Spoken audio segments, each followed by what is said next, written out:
Look what those bastards did to England. They took their hope, their joy, their chance for a Grand Slam. They left the roof open and they still beat them anyway. And what did England have to contribute in attack? Absolutely nothing. They've been exploited, rushed, controlled and punished by Wales. And that's who they could be playing in the World Cup quarterfinals.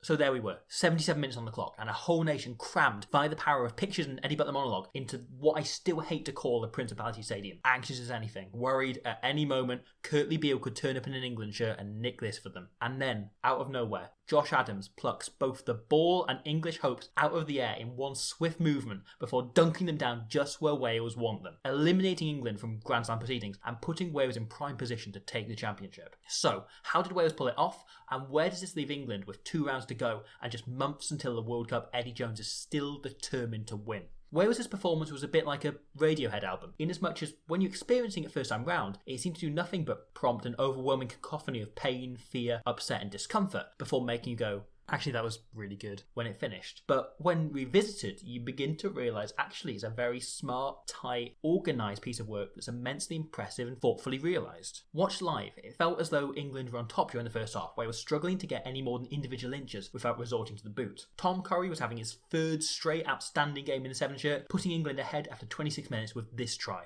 As a 2019 England try not coming from a probing kick, this try was something so rare even an amnesiac would remember it, coming instead from a classic example of when shithousery goes wrong. After making the tackle, Justin Tipuric goes to pull some cute, invisible, dirty play. He pins Ben Youngs to the floor, assuming England won't play until it has its scrum off, hence killing momentum and allowing Wales more time to get everyone into position. Ironically, however, this leaves Tipuric out of his position. Instead of guarding the ruck, he's just getting off the floor. As a 7 himself, Curry knows exactly what Tipuric's doing and takes the hole, waltzing right through to the try line, exploiting the fact Tipuric is too busy being an open side to just be a flanker. However, this try isn't really such a collector's item for Jones as England. It's just another score coming from an opposition mistake. This is going to sound stupid considering England have scored more tries than anyone else in this year's Six Nations, but they're probably the least creative team in the championship. Virtually all tries they've scored under Eddie Jones have been the result of forcing opposition mistakes rather than creating anything themselves. This isn't a criticism, they're very, very good at it, and you get the same number of points for a try that came from you noticing Yoann Uche was off smoking behind the bike shed instead of in position at fullback as you do one scored via the most beautiful, free-flowing, barbarian-style rugby. However, the thing that is an issue is that England don't really have a plan B, just more ways to execute plan A. That plan A has been as successful as it has been this year because of the performances of Owen Farrell, making him Kid A if you will. Farrell is exceptional at spotting space, be it in the defensive line or behind it, and in Slade, Youngs and Daly, England have alternate kicking options for when Owen's too busy brooding about his dad. However, Wales had plan A1 covered. Gatlin noting they'd done a lot of work on England's kicking game and skills work on the high ball, and it showed. Liam Williams was, for me rightly, named man of the match, diffusing every bomb England hung and showing an immense positional awareness, closing the space before Farrell could even find it. The entire game, Wales looked comfortable with England kicking to them. North, Adams, Biggar and Anscombe all adept under pressure. England's second route into plan A is a reasonably recent addition to their game. Between Sam Underhill in the autumn and Tom Curry this championship, England have really bought into the whole having a 7 thing. Whilst the Curry turnover might sound like a Heston Blumenthal dish,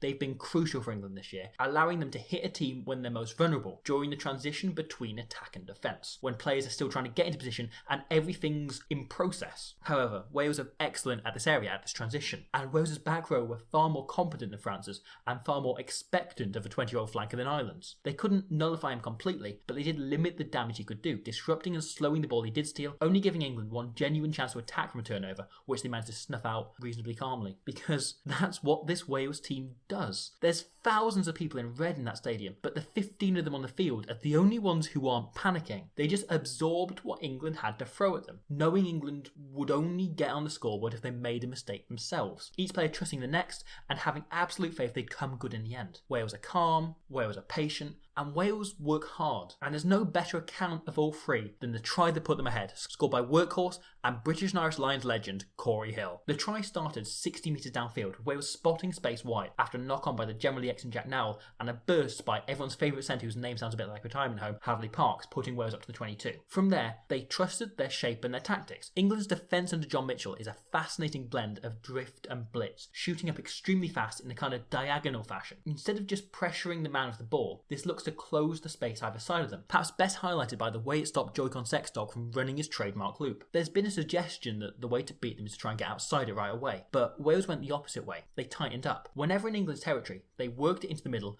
and used pick and goes to make individual inches. England can't use their line speed to snuff this out, only able to react once the carry's begun. So, in order to counter the Welsh counter, England began to stuff players close to the ruck and ended up having to straighten their defence wider to be more man marking than space marking as usual. 3 times in the build up the Hills try, this led to England's defence contracting, opening up an opportunity out wide. It was the third of these that eventually provided the breakthrough. North herring it for the corner, and whilst he was tackled, he presents the ball quickly and cleanly, and a brilliant clear out by Parks allows Bigger to get the ball out quickly to Hill, who crashes over for the second best try he scored in that corner this season. This didn't have to be the case. England have 5 players in that corner, and all 5 of them just hang around that ruck when Wales have already won the ball. This leaves a huge gap where at least one forward should be, a moon-shaped hole if you will. Harry Williams just can't get across in time, and Hill picks a great angle to finish the thing and put Wales ahead. Perception was, Wales were rudderless in the first half and great in the second, but they did the same things all game. Most sides design a game plan to break the opposition down in the here and now, but Wales were playing an 80-minute match. The first half was entirely about softening England up. Wales just held onto the ball and deliberately attacked the same sections of the field over and over again, forcing the same players to make tackles over and over again. England's defensive strategy ultimately is exhausting. You're relying on at least 4 players sprinting for a burst every time the ball comes out. So Wales let England pelt themselves at them. Sure, they got caught behind the gain line a bit in the first half, but it led to a final quarter where England looked out on their feet and Wales looked largely comfortable, playing a brand of rugby designed to take the wind out of England's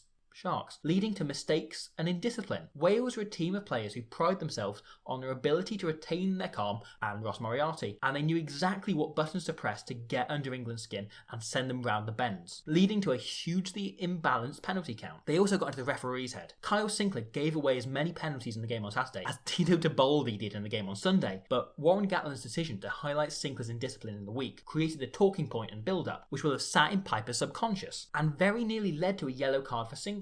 Sinclair did, however, also give away as many penalties as all 23 Welsh players put together. When the game came down to it, Wales trusted they wouldn't give away any daft penalties. They trusted their defence had the measure of anything England could throw at them, and they felt comfortable to kick, knowing after a phase or two, England would stick to Eddie Bot 2000's automated game plan, Farrell saying, "OK computer," and kicking the ball back. It felt nervy to watch as a fan, but even poor kicks like this just wound the clock down and trapped England in their own half. Whilst Paul Noodles may look a lot like Liam Williams' legs, they're nothing compared to the real thing. Williams, North, Adams and Bigger jumped and snatched the ball like salmons with PhDs in burglary. But Wales were also very smart with the players who jumped more like kippers on dry land, positioning the likes of Josh Navidi and Tom Francis on England's side of the ball, so any tap backs by the English player could still give Wales possession, helping Wales pip them in the air constantly before Adams pulled the ultimate pip and finished the game off once and for all, giving us the moment a nation knew there was nothing even Curtly Beale could do.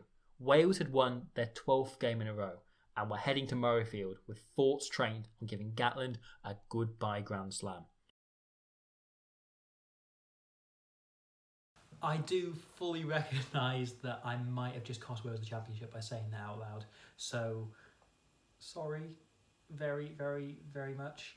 I've probably given it to France by default as well. That's how these things tend to work. Thank you for watching that. Thank you especially to any England fans that decided to sit through that, to break that down a bit. Thank you to everyone that has continued to use the Super Rugby League.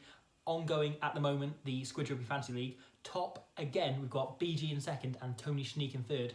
But top of the league is once more, I mean, he's really living up to the elite part of his name, the elite biscuit farmers Vivid Oysters, who remains top of the tree. Not only is he excellent at harvesting custard creams, but he is week after week pulling it out and finishing consistently top of the fantasy leaderboard. I've climbed a few places, so I'm doing okay, but there we go.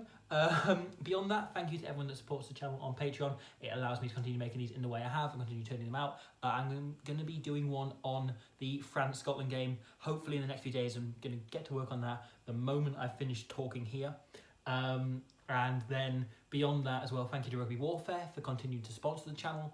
If you want to get 20% off on anything on the website, use the offer code SQ20 at the checkout. And also to just sort of bookend this as well, I'm going to try and look at the Italy-Ireland game. We'll see if I have time, because, time continues to tick along towards the final 2 rounds of the Six Nations. Failing that, I'll see you there for them. Thank you very much, and apologies to Wales. You can still... No, I shouldn't say that. I shouldn't say that out loud. Oh, it's just another Saturday.